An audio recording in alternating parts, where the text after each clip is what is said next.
প্রিয় দর্শক, বিশ্বের যেখান থেকে দেখছেন সবাইকে ধন্যবাদ জানাচ্ছি। আমি মহিউদ্দিন, আটলান্টিক টিভি, পর্তুগাল থেকে।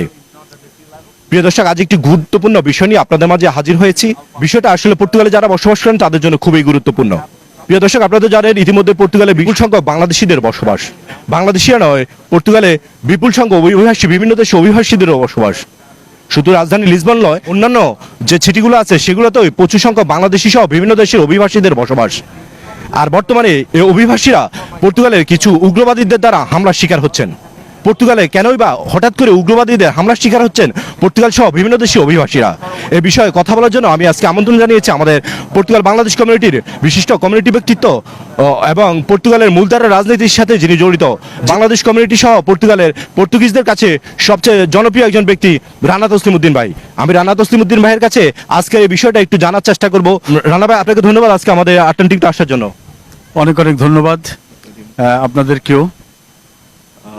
তো রানা ভাই, গতকালকেও পর্তুতে একটা বিশাল আন্দোলন হয়েছে, যারা অবশ্য বাংলাদেশি সহ বিভিন্ন দেশে অভিবাসীরা নির্যাতিত হচ্ছে পর্তুগিজদের দ্বারা। আসলে এই বিষয় হঠাৎ করে এই বিষয়টা কেন সামনে আসলো? আপনি যদি এই বিষয়ে আমাদেরকে একটু মানে দর্শকদেরকে বোঝানোর জন্য একটু আপনি যদি বলেন আর কি, আপনার কাছ থেকে জানতে চাচ্ছি। অনেক ধন্যবাদ মহিউদ্দিন ভাই।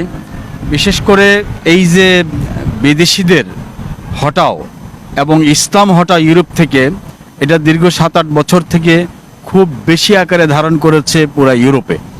এবং এই এক্সট্রিমিস্ট গ্রুপ যারা আছে, উগ্রবাদীরা, তারা পুরা ইউরোপে একত্রিত। এই একত্রিত হওয়ার কারণে পর্তুগালে এতদিন পর্যন্ত তাদের কোনো একটা ইম্প্যাক্ট দেখা দেয়নি। কিন্তু ইদানিং পর্তুগালের গত ইলেকশনে উগ্রবাদীরা প্রচুর সংখ্যক সিট পার্লামেন্টে পায়। তারা প্রায় 50টি আসন পায় পার্লামেন্টে। এবং শুধু পর্তুগালে না, সারা ইউরোপের বিভিন্ন জায়গায় তারা এখন রাজনৈতিকভাবে শক্তিশালী, যার কারণে পর্তুগালে তার এফেক্ট পড়েছে। বিশেষ করে আমাদের গত 10ই মার্চ এখানের পার্লামেন্ট ইলেকশনের আগে ফেব্রুয়ারির 3 তারিখে এখানকার উগ্রবাদী সংগঠন যারা আছে তারা আমাদের বাংলা অধ্যুষিত এলাকায় একটি ম্যানিফেস্ট করার জন্য এই দেশের মিউনিসিপ্যালিটি পুলিশকে অনুরোধ জানায়। মানে এই উগ্রবাদী গ্রুপকে ম্যানিফেস্ট করতে দেয় নাই। তখন তারা ট্রিব্যুনালে আপিল করার পরে সেখানে ট্রিব্যুনাল থেকে তাদেরকে সিদ্ধান্ত দেয় গণতান্ত্রিক অধিকারকে তারা নাকচ করতে পারে না। যার কারণে বলছে যে এই বাংলা এলাকার মধ্যে তারা ডেমনস্ট্রেশন করতে চেয়েছিল সেখানে না, অন্য এলাকায় তাদেরকে করতে বলেছে। তারপর থেকেই এই উগ্রবাদী দলটা আমাদের প্রতি ক্ষিপ্ত হয়েছে পর্তুগালে। রানা ভাই, আমি যদি আপনার কাছ থেকে আরেকটু জানতে চাই যে এই হামলার শিকার কি শুধু বাংলাদেশিরা হচ্ছে না, পর্তুগালে বসবাসকারী বিভিন্ন দেশে অভিবাসীরা এই হামলার শিকার হচ্ছে? আপনি যদি এই সম্পর্কে আরেকটু কিছু আমাদেরকে বলেন। এই হামলার শিকার বাঙালিরা বেশি হচ্ছে, কিন্তু অন্য দেশের লোকেরা খুব হচ্ছে না। তবে আমি মনে করি যে শুধু বাংলাদেশি না, মুসলমানরা হচ্ছে। এই যে xenophobia বা ইসলামোফোবিয়া, সেটা একটু কঠিন আকারে দেখা দিছে, বিশেষ করে ইসরায়েল এবং ফিলিস্তিনের এই ঘটনার পর থেকে। এই জন্য মুসলমানদেরকে আরেকটু সাবধান থাকতে হবে। রানা ভাই, আরেকটু যদি আমি আপনার কাছ থেকে জানার চেষ্টা করি যে আমাদের এই পর্তুগালে যারা বসবাস করেন বেশিরভাগ লিসবনে আমাদের কিন্তু 4-5টা মসজিদ আছে, যে মসজিদগুলোতে শুক্রবারে নামাজের সময় কিন্তু প্রচুর মানুষের দেখা দেয়। এই বিষয়টাই যে রাস্তার উপরে মানুষ দাঁড়িয়ে থাকা লং টাইম, তারপরে হচ্ছে এক জামাতের পর আরেকটা জামাত শুরু হওয়া, এগুলোই তো আসলে পর্তুগিজদের চোখে পড়ে। আর এগুলা পড়ার কারণে আসলে কি আমাদের মধ্যে, মানে ওদের মধ্যে কি কোনো আক্রমণাত্মক হিংসাত্মক কিছু তৈরি হচ্ছে কিনা, এই বিষয়গুলি আপনি একটু যদি খোলাসা করেন। আসলে আমাদের লোক তো বেড়েছে। পর্তুগালের টোটাল লোক সংখ্যা যদি বাস করে এক্সিস্টেন্স, তাহলে আমি বলবো 60 লক্ষ লোক বা 65 লক্ষ লোক। যদিও এদের পপুলেশন 1 কোটি, বাকিরা থাকে বিদেশে, মানে পর্তুগালের বাইরে। তারা অতিরিক্ত লোক পছন্দ করে না এবং অতিরিক্ত বিদেশি তাদের কাছে আতঙ্ক মনে হয়। যার কারণে আমাদের লোক যেভাবে সবগুলি মসজিদে 2-3 জামাতে শত শত লোক যেখানে রাস্তায় দাঁড়িয়ে থাকে, নামাজের জন্য দাঁড়িয়ে থাকে এবং লাইন ধরে, এইটা তাদের কাছে একটা বিরক্তকর ব্যাপার। কিন্তু কিছু করার নাই। আমরা যারা আসছি, আমরাও তো এখানে আসছি আমাদের কর্মসংস্থানে, আমাদের কাজে। আমাদের জায়গার সংকুলন হয় না, এই জন্য আমরা দাঁড়িয়ে থাকি। কিন্তু যতটুকু সম্ভব আমাদের সংযত থাকতে হবে। রানা ভাই, আমি আপনার কাছে আপনার এই কথার মাধ্যমে জানতে পারলাম যে আসলে পর্তুগালে বিশেষ করে এখন উগ্রবাদীদের সংখ্যা দিন দিন বাড়ছে, আর এই হামলার শিকার বিশেষ করে মুসলমানরাই হচ্ছে। তো আমি যদি মনে করি যে লিসবনে বাংলাদেশি অধ্যুষিত এলাকা থেকে শুরু করে যে এলাকাগুলো লিসবনে আছে, অনেক বাংলাদেশি কিন্তু এখানে বসবাস করে।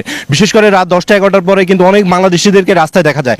আমি আসলে আপনার কাছ থেকে জানতে চাই যে যারা রাস্তায় মানে চলাফেরা করে রাত 10টা, 11টা, 12টার পরে, তাদের সম্পর্কে আপনি একটু কিছু বলেন। আর তারা আসলে কি এভাবে এই রাস্তায় চলাফেরা এবং মানে কোনো কাজ নাই, আড্ডা দেওয়া, এই মুহূর্তে কি এটা ঠিক হবে কিনা, আপনি যদি একটু খোলাসা করেন আর কি।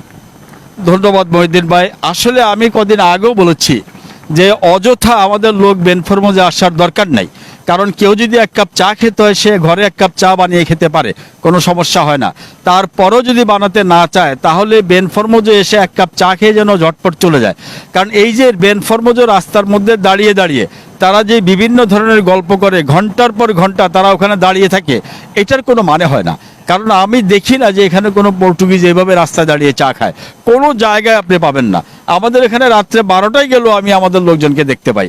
এই কারণে আমার মনে হয় আমাদের লোকজন যারা আছে তাদেরকে একটু সাবধান হওয়া উচিত যে এত রাতে বাইরে থাকার দরকার নেই। যদিও থাকতে হয় তাহলে শুধু বেনফরমোজে না, এর আশেপাশে অনেকগুলো এলাকা আছে, সেই এলাকায় ভাগ ভাগ হয়ে যায়। আমরা ভাগ ভাগ না হয়ে আমরা প্রত্যেকের যে খবরাখবর জিজ্ঞেস করি, আদান প্রদান করি খবর, এগুলো বেনফরমোজে ভিত্তিক না করে অন্য জায়গায় আমরা চালু করতে পারি। কারণ এখানে যত কম গ্যাদারিং করবে ততই ভালো। ধন্যবাদ রানা ভাই। প্রিয় দর্শক, আপনারা তো অবশ্যই এতক্ষণ দেখলেন যে আমাদের রানা ভাই বিস্তারিত বিষয়গুলো তুলে ধরলেন। আসলে মূল ঘটনা হচ্ছে পর্তুগালে বর্তমানে কিন্তু উগ্রবাদীর সংখ্যা বেড়ে গেছে, আর এই হামলার শিকার কিন্তু আমাদের বাংলাদেশিরাই বেশিরভাগ হচ্ছেন এবং বেশিরভাগ মুসলমানরাই হচ্ছেন। তো আমি এই বিষয়টা আপনাদের কাছে খোলাসা করার জন্য আজকের এই মূলত ভিডিওটা করা। এই আজকের এই ভিডিওটা আপনারা যারা দেখবেন অবশ্যই আপনারা শেয়ার করবেন, আপনাদের সচেতনতার জন্য আজকে এই ভিডিওটা করা। আপনারা যারা এই ভিডিওটা দেখবেন অবশ্যই আপনারা শেয়ার করে দিবেন। আপনাদের মাধ্যমে হয়তো একজনের মাধ্যমে আরেকজন জানবে যে পর্তুগাল আসলেই বর্তমানে অবস্থা খুবই খারাপ। কারণ বর্তমানে সরকার পরিবর্তনের সাথে সাথেই কিন্তু বাংলাদেশি সহ বিভিন্ন দেশের মানুষের উপর উগ্রবাদীদের হামলার শিকার কিন্তু হচ্ছে।